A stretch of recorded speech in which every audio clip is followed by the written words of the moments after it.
to the Nugget Bridge Twitch. Today we'll be streaming two best of three matches. We got the Smogon VGC finals, one of the round robin matches between OmegaDonut and Biosci, and of course our Nugget Bridge major finals between Mr. Fox and Unreality. So we're going to have some good matches for you today. With me is Scott, Synre. How you doing, Scott? Howdy. Glad to be here. So, what are you expecting to see from OmegaDonut and Biosci here? I think it should be a lot of fun. They're both players who are using some kind of quirky Pokemon here, so I think that should make it fun. I think our graphic is wrong in that OmegaDonut's using Hitmontop rather than Kangaskhan, but he's still got Lucario here, who I don't think I've seen since 2010 in a serious match. Get some cool moves like Follow Me and can do things other than just randomly attack like he tends to during Wi-Fi tournaments. So that should be a lot of fun, and Biosci has shown he can do well with Pokemon like Bisharp and Heracross, who are fun offensive types, so it should be an interesting match here. There's a few Pokemon we're used to seeing a lot of, like Volcarona and Tyranitar and Latios and Togekiss, but also some more fun options, so I think this should be a good match. Does any of the players have an immediate advantage, you think? I don't see one. I mean, I think I'd rather play Biosci's side of it, but just more because I know the Pokemon better, I think. I don't know. I always hate predicting OmegaDonut's matches just because you can feel that he's a former national champion. You know, like he hasn't done amazingly in recent matches, but like he still feels like a world quality player when I play against him. You know, like I think the best players feel different, and he's still one of those. So I never want to count him out too much, but I feel like I wouldn't make a living on the prediction thing if I was predicting people with Lucario to win matches. So yeah, not Biosci. OmegaDonut's fresh off the top 16 at the UK Nationals, so he does have some good recent results here. Yeah, and I'm glad too. I mean, and he started like 7-0 in that tournament too, so it was pretty strong start there. I still think that he's a top cut player, even though he's had some trouble stateside recently. Hopefully, it's a sign of good things to come for him. And we're on the team select screen. It looks like here. Waiting on both players to select their 4. Everybody picks 4 of their 6 for the matchup here. Do you see any Pokemon you think they would go with for these matchups? I'm trying to figure that out too. I mean, I don't know. I wish I knew more about their teams. I guess it's hard to predict too much. I imagine Donut will use. He's gonna use Lucario, I think. It actually is a pretty decent matchup against most of this Pokemon. You know, pending its set, it probably deals with Bisharp pretty well. It could work against some of the other stuff. I don't know. I mean, it's tough to do too much attacking with either side here. I guess between probably maybe 2 Follow Me's on OmegaDonut's side and 1 on Biosci's. I don't know. Yeah, this could go a lot of ways. You know, they both have the Intimidates there. Biosci's running 2 Intimidates, looks like, if he's not using a Moxie Gyarados. And Biosci also has 3 Flyers, which could come into some issues for OmegaDonut's Hitmontop and Emotions. And, you know, the Tyranitar could always put a dent in any of those Pokemon on Biosci's team. Yeah, I think it's going to be a tough match to anticipate too much until we start getting going here, just because this should be a skill matchup. Like, this should be what makes Pokemon good, just because neither of them have a whole lot of, like, really hard offense, I guess, but they have, like, lots of different ways to open themselves up for holes to take hits.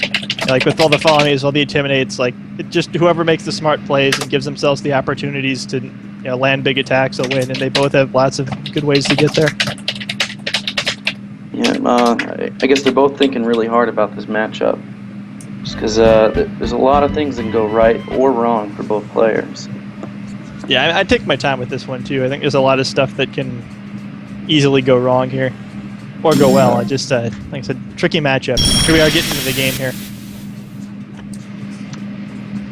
All right, well, here comes our leads coming up.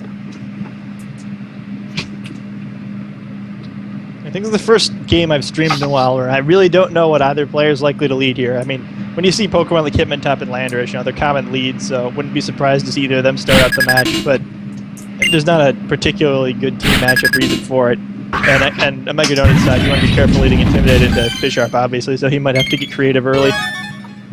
Yeah, we should... He does. You see the Pokemon Lucario here, who isn't often seen outside of early rounds of Wi-Fi tournaments. It does have a lot of tools, both physically and specially, and a lot of support. So we can expect a lot of different things coming from that Lucario. Yeah, I don't know. I don't think I've ever actually seen a good player use a Lucario before, so I'm kind of excited to see what happens here. I like the lead matchup a little more for Biosci with two Pokemon who are not Earthquake immune, and Togekiss out to help out. Although I guess pending his Rock move, he might have to be careful here because Lucario can redirect Stone Edge with Follow Me if he has it. Yep, both players have decent positions. I think I would personally give it to Biosci. What do you think? Oh shit. Yeah, I think so too, but I guess it just depends on their movesets. Like, I don't know, I wish I knew what kind of Landorus it was, and I could probably draw a stronger opinion here. I guess, like I said in preview, there's so much that potentially could be good for either side here, pending the details of their teams and the moves they make here. Like, I think that we're just going to see a lot of neutral turns like this where the better player will win.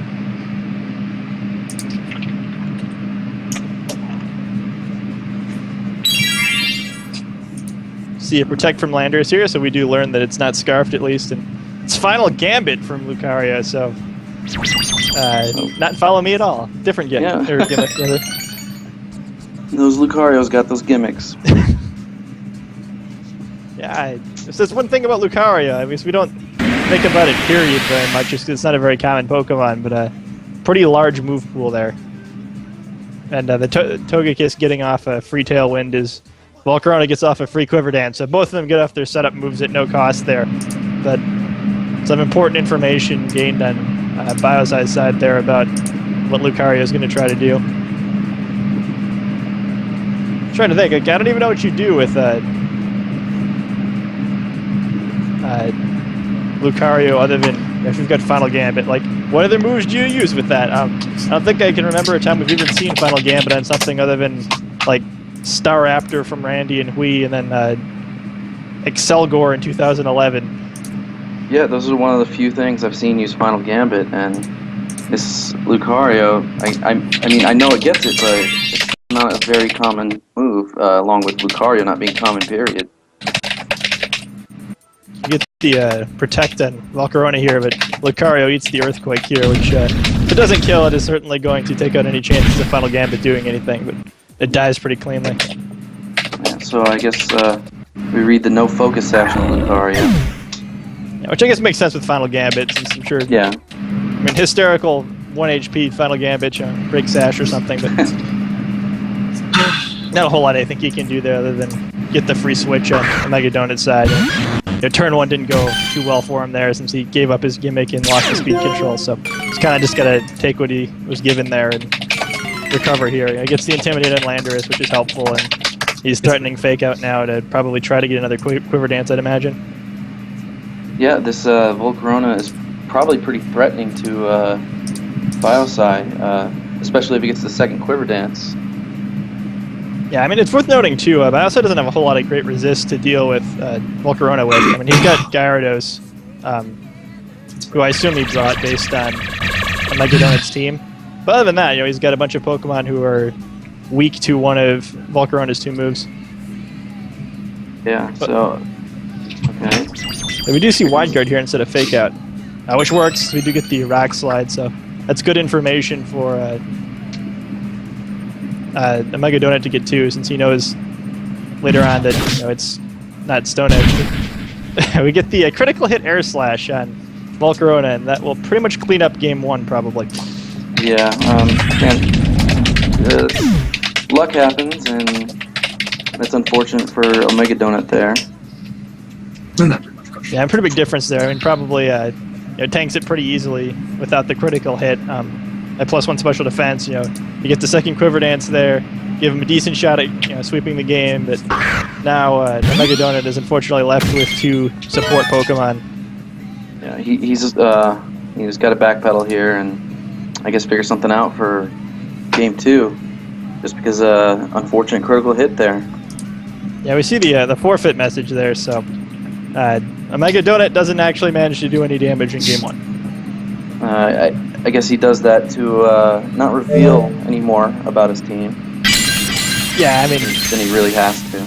Yeah, I mean, it's smart not to reveal there, and I'm sure he's helping move things along there since that game is pretty over. So a tough break with him with the critical hit. He deserved at least a closer game than he got there, but hopefully he'll pick up some good information from that game. Because at least he knows Togekiss has got Tailwind, I guess what you'd expect. He learned the rock move on Landorus and that it's not scarfed. You have to do what he can with that information. And Biosci, he learned at least a little bit about Lucario. And other than that, I guess he didn't learn too much either since he just kind of cleaned everything up. Yeah, so game 2 should be coming here momentarily. What would you expect from either of these players here? More of the same, or are they going to switch it up?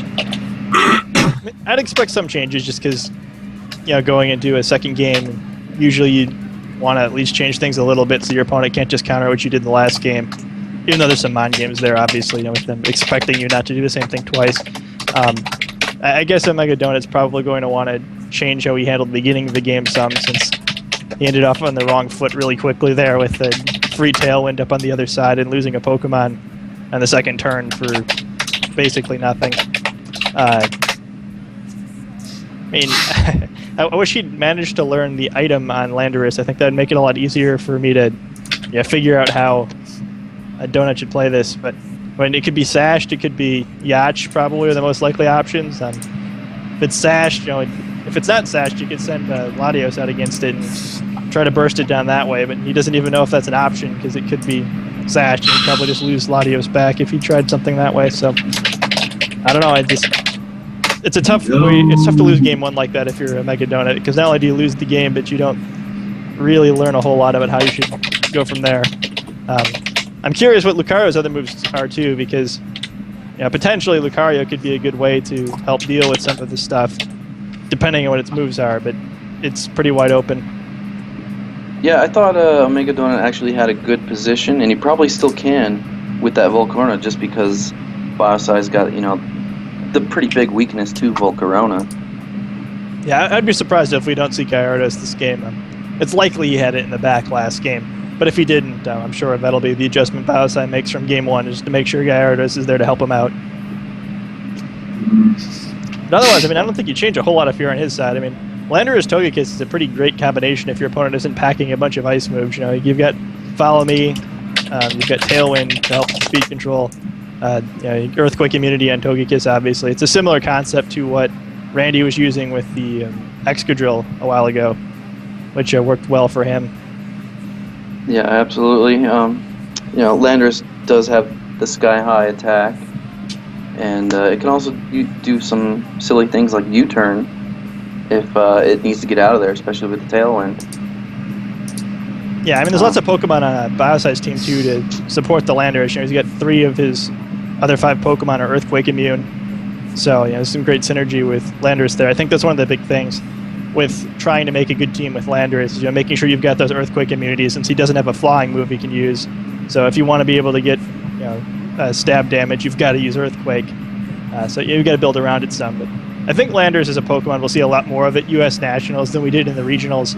It seemed like for some reason we were really slow as a region and kind of catching on to the Landorus trend, versus Japan was using him I think it was 4th in the Japan Cup in usage, but for some reason in U.S. regionals there was a bit of it, but not a whole lot. I think Biosci's definitely got the right idea using it here, and I'd imagine that trend will continue. It's a great Pokemon, and I think we didn't give it quite as much attention as we should have earlier in the season. Yeah, I think a lot of it is because it's in an awkward speed tier, and Bisharp kind of had usage stats pretty. A lot of people were using it, but Landorus is a good Pokemon, and just like 2011, 2012, the special version, it was pretty good, but just never really caught on. Yeah, I think some of Lander's T's benefit too is like the special version was always similar, it had a lot of good stuff. Like it's really similar offensive power because you still do a ton of damage with special Landorus, and it's a little easier to get that damage off since you're not having to worry about enemy intimidates. But I think Landorus T supports its team a lot better, which is part of why I would expect it to be used more than it has so far. Like it's got that intimidate, and it's probably the best intimidate Pokemon in the game, really, just in the sense that it can get in and out well with U-turn, and it's pretty decent speed to keep reapplying it. Unlike, as Hitmontop doesn't have too much trouble getting it out either, since you're threatening fake out all the time, so you can get some free switches. But Landorus is a nice team player if you can avoid letting it get blown up by the ice and water type stuff. Yeah, outside of the new close combat, Hitmontop doesn't really have the offense to compare with Landorus there.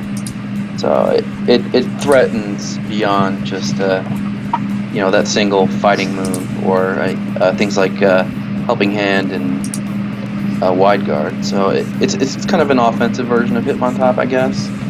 Yeah, I think it's a lot of fun too. Not that fun is the reason most people pick Pokemon for their teams, but it gets in and out well. It looks kind of cool. I don't know.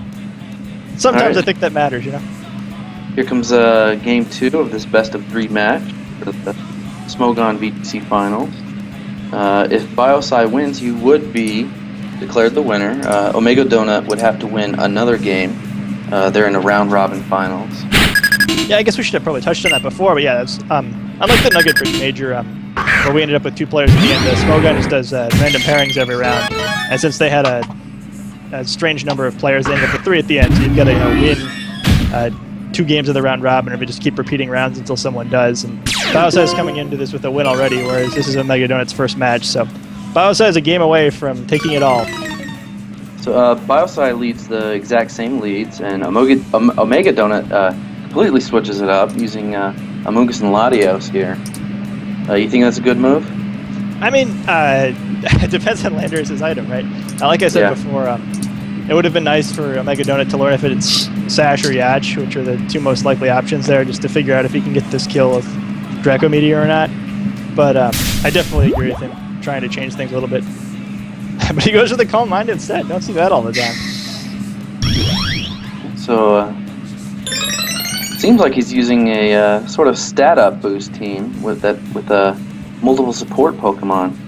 Yeah, I think that makes sense too. I think the whole stat-up thing is, like, if you can make it work, it's good and probably better than its usage would indicate, but it's tough to do consistently because if the other team gets good speed control, they can burst you down pretty easily, and because it makes you really vulnerable to critical hits, so it's tough to get through a real event that way.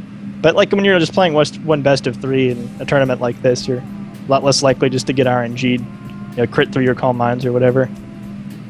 Yeah, the other issue in real VGC is the time, so you never want that to be a factor. Yeah, and I think see the air slash here after the U-turn to Heracross. Poor Amoonguss here is hanging out in his last life already.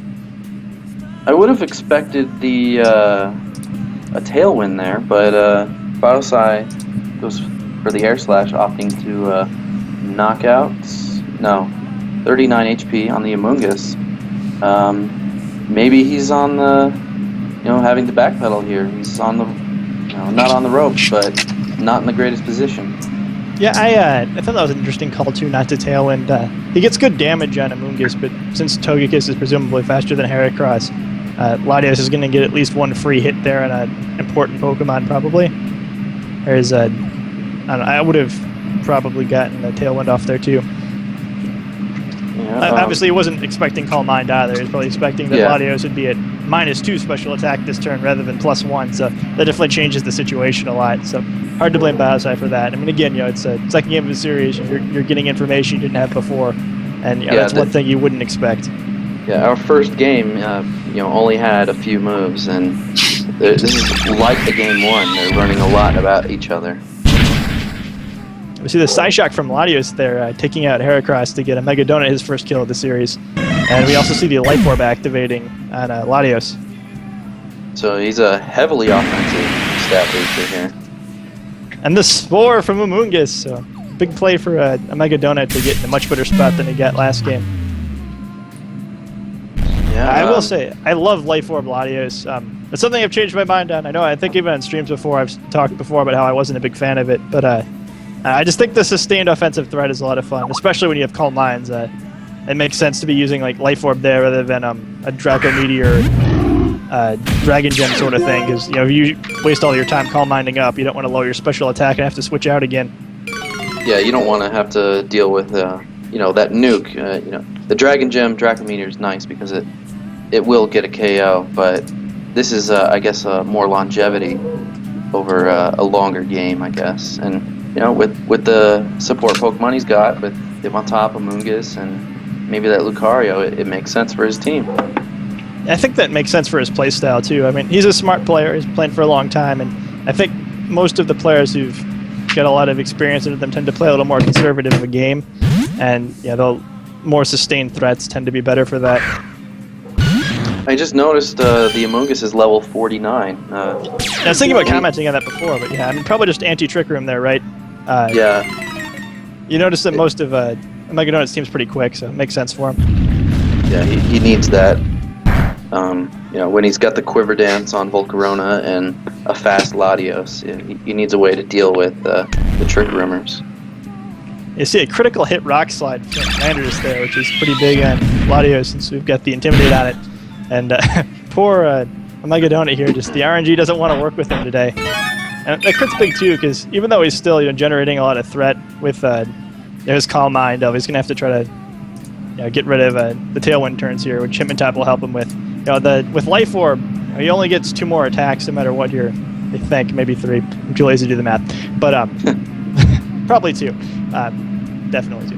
But yeah, that's the one drawback of Life Orb, obviously, is you can only attack so many times. If he'd had Dragon Gem here, even if he had to lower his special attack or whatever, at least he'd still be able to be out there. Whereas he knows he's got a limited amount of turns to work with in Latios here, and Biosci knows that too. And if he's got any resists to Latios here, he can try to whip those out and mitigate the amount of damage OmegaDonut can do with his limited attacks. Yeah, with the +1s, OmegaDonut can get those knockouts, but with some proper switching or predicting, Biosci can negate whatever that Latios can do. But I guess he doesn't opt for the wide guard to protect the Latios. Yeah, he lets Latios protect for a turn too, rather than attacking in here, and lets Hitmontop do damage here, which I like. He's conserving those handful of attacks he gets, and he still picks up a KO of his turn without either risking Latios to Togekiss, who could have woken up that turn, or without forcing it to take damage from its own Life Orb. So he gets the game up to 4-2 here, and he still has 2 attacks left in Latios.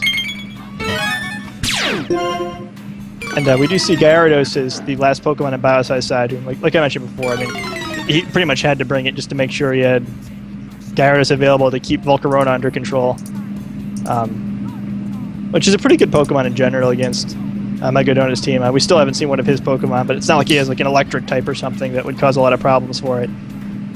Yeah, I mean, even if you use the Tyranitar, Gyarados has a pretty even or advantageous matchup against Tyranitar. Just because the physical nature, and you won't get the Intimidate, but it can do some damage to a Tyranitar. Yeah, I'd expect, based on OmegaDonut's team, it's probably Scarftar, just because he's got the Follow Me's and Hitmontop to protect it. So, and with the slow Amoongush, you wouldn't expect him to have too many slow Pokemon on his team, since he's trying to scare people out of using Trick Room with it. So I would expect that's probably Scarftar there. I know that OmegaDonut likes the typical Zach teams, and Zach also is a big proponent of the Scarftar, so would expect that he get that taste from him. Which would be good if it's the last Pokemon here, since it obviously outrun Landorus and Gyarados as soon as we get this last turn of Tailwind here. And Rock Slide would do big damage to Gyarados if he gets the chance, and get the flinch chance, which is always powerful, as we learned in 11 with Terrakion. Yeah, flinches can always turn the tide of a game. And it's not always fun, but it's RNG, and Pokemon has the RNG. We're going to see... Yeah? Yeah, So, yeah, I was wondering if we see the double protect there, and we do, and he doesn't get it. I guess if you're a OmegaDonut here, you probably feel like the RNG owes you a break, but you can't seem to get it. Yeah. You could get another critical hit too, which will seal poor Amoongus' fate here. The game doesn't seem to want to work with him today. Yeah, that is unfortunate for OmegaDonut. I mean, he's managing the game well, though. I don't think it's really that big of a deal that he loses Amoongus there. I mean, keeping Latios alive for one more attack would have made this game much easier for him, but he does get a Volcarona out as his last Pokemon in Hitmontop, so we'll see if Top Moth can bring it home for him here. It is going to be a tight match. He is going to get the Intimidate off on both of those physical attackers, so he does have some lasting power. Yeah, it's a matter of it's gonna be pretty tough for him to get too much done here. If he fakes out one Pokemon, the other can attack Volcarona with a super effective move. If he wide guards, he still has to worry about Waterfall. Intimidate will probably help here, although I don't know the Waterfall calc on Volcarona. But there wasn't a whole lot he could do to prevent at least some damage from coming out here. This is... Oh, he's going to go for the fake out on the Landorus. So I guess he's opting to let Gyarados use the Waterfall.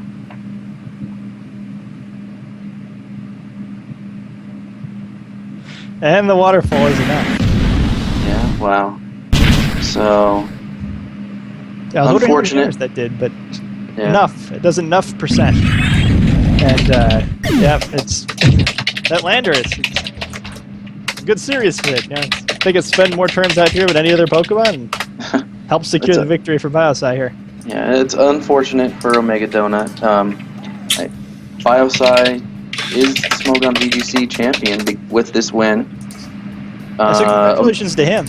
Yeah, I mean, we're talking a lot about OmegaDonut, but Biosci secured a pretty big win in a really big tournament, one of the premier tournaments on VGC Online. And OmegaDonut can still secure second place victory with a win over TV Raka. We won't have that match tonight. That'll be a future match. So I think Biosci deserves a lot of credit too.